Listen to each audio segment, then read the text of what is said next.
नमस्कार दोस्तों, मैं कांति अपने YouTube चैनल पर आप सभी का स्वागत करती हूँ। और आज हम आए हैं रेणुका जी, परशुराम जी की माता जी का ये स्थल है।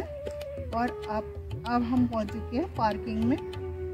ये सामने जो झील देख रहे हैं इसे परशुराम झील कहते हैं। यहाँ मंदिर परिसर का द्वार है।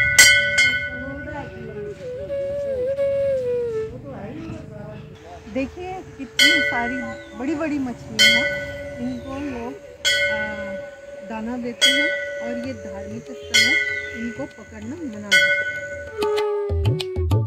ये शॉट हमने ड्रोन से लिया है। देखिए मछलियाँ कितनी बड़ी हैं और झुंड में तैरती हुई कितनी अच्छी लग रही हैं, मानो जैसे आपस में रेस लगा रही हूँ। जब हमने मछलियों को दाना डाला तभी अचानक से एक कछुआ आ गया। कछुआ बहुत बड़ा था, जिसकी उम्र को देखकर लग रहा था कि उसकी उम्र 100 साल के करीब होगी।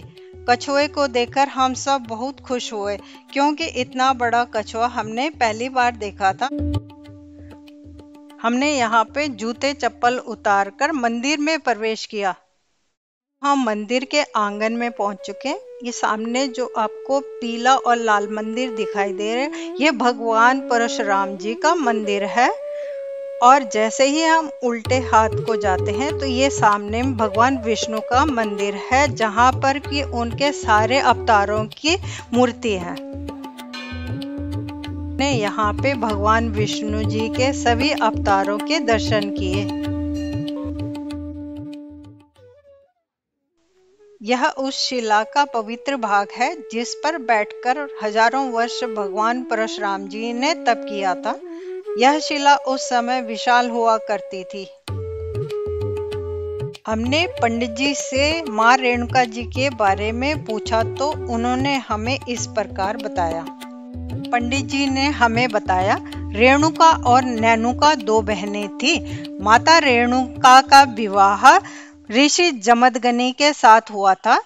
नैनुका का विवाह राजा शस्त्रबाहु से हुआ था। तपे के टीले में ऋषि जमदग्नि अपनी पत्नी रेणुका और परिवार सहित रहते थे। महर्षि के पास एक कामधेनु गाय थी, जिसको पाने के लिए सभी राजा और ऋषि ललायत रहते थे। सहस्त्रबाहु ने ऋषि से कामधेनु गाय मांगी। इस पर उन्होंने उसे समझाया कि कामधेनु गाय उनके पास कुबेर जी की अमानत है, जिसे वह किसी को नहीं दे सकते। ऋषि की बात सुनकर सहस्त्र ने ऋषि की हत्या कर दी। ये बात जब माता रेणुका जी को पता चली तो वह शोक में आकर राम सरोवर में कूद गई। राम सरोवर ने मां रेणुका के शरीर को ढकने का प्रयास किया, जिससे उनका आकार स्त्री देह समान हो गया। आज इस पवित्र स्थान को मां रेणुका झील के नाम से जाना जाता है। यह बात ऋषि के पुत्र भगवान परशुराम को पता चली तो वह क्रोधित होकर सहस्त्रबाहु को ढूंढने निकल पड़े। उनके बाद उन्होंने उसे युद्ध के लिए ललकारा और सेना सहित सहस्त्रबाहु का वध कर दिया। भगवान परशुराम ने अपनी योग शक्ति से पिता जमदग्नि और माता रेणुका को जीवित कर दिया। माता रेणुका जी ने वचन दिया कि वह प्रतिवर्ष कार्तिक के महीने में एकादशी को अपने पुत्र परशुराम जी से मिलने आया करेंगी। यह स्थान जिला सिरमौर के नाहन से 40 किलोमीटर की दूरी पर स्थित है। यहाँ हर वर्ष एक मेला लगता है, वह 5 दिनों तक चलता है। इस मेले में आसपास के सभी ग्राम देवता अपनी अपनी पालकी में सुसज्जित होकर मां पुत्र के इस दिव्य मिलन में शामिल होते हैं। राज्य सरकार द्वारा इस मेले को अंतर्राज्यीय मेला घोषित किया गया है। एक कथा और भी बहुत प्रचलित है। रेणुका माता प्रतिदिन नदी से पानी भर के लाया करती थी। इसके बाद जमदग्नि और ऋषि नहाने को जाते थे। स्नान होने के बाद शिव जी की पूजा अर्चना करते थे। एक दिन माता रेणुका को पानी लाने में देरी हो गई। तभी जमदग्नि ऋषि को आभास हुआ कि उनका ब्राह्मणत्व समाप्त हो गया है। आभास होने पर उन्होंने अपने पुत्रों को आदेश दिया कि अपनी माता का सर काट दो। उन सभी में से 4 पुत्रों ने अपने पिता के आदेश का पालन नहीं किया, किंतु परशुराम जी ने अपने पिता की आज्ञा का पालन करते हुए अपनी माता रेणुका का सिर काट दिया। इस प्रकार अपने पिता की आज्ञा का पालन करने पर उनके पिता उनसे बहुत प्रसन्न हुए और उन्होंने अपने पुत्र परशुराम को वरदान मांगने को कहा। तभी परशुराम जी ने अपने पिता से मांगे थे 3 वरदान। पहला वरदान यह था कि माता को पुनर्जीवित कर दो। दूसरा, उन्हें अपने मृत्यु की स्मृति न रहे। तीसरा वरदान यह था कि सभी भाई चेतना युक्त हो जाएं। इन वरदान को देते हुए उनके पिता ने उनसे कहा कि एक वरदान पूरा नहीं हो सकता। मैं तुम्हारी माता रेणुका को जीवित नहीं कर सकता हूँ और यह प्रकृति के विरुद्ध है। जी ने इसके लिए पंडित जी का बहुत बहुत धन्यवाद।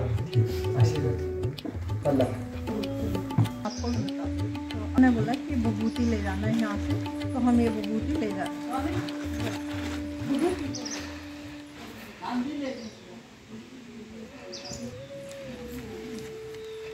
तो हमने ये विभूति ले ली।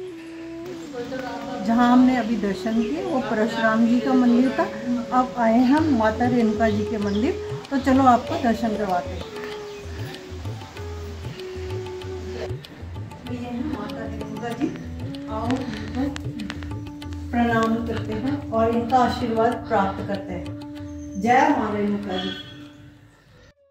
तो दोस्तों, मंदिर परिसर में अनेकों पेड़ पौधे लगे हुए हैं जो कि बहुत पुराने हैं, जिनमें ये पीपल और गुड़हल का पेड़ माना जाता है कि 200 साल से 300 साल पुराना है। ये परशुराम ताल है और ये परिक्रमा मार्ग है।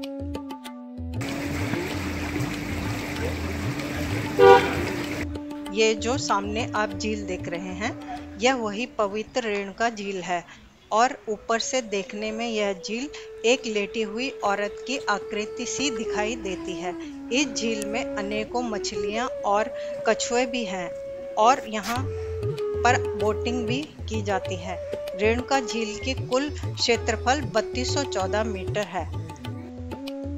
रेणुका झील के किनारे आपको कई आश्रम मिल जाते हैं जहां आप काफी कम दामों में ठहर सकते हैं। रेणुका झील में नहाने के लिए स्नान घाट भी बने हुए हैं। आदमियों के लिए अलग और औरतों के लिए अलग घाट बना हुआ है। आपको मेरा यह वीडियो कैसा लगा, कमेंट बॉक्स में जरूर लिखें। जय माता दी।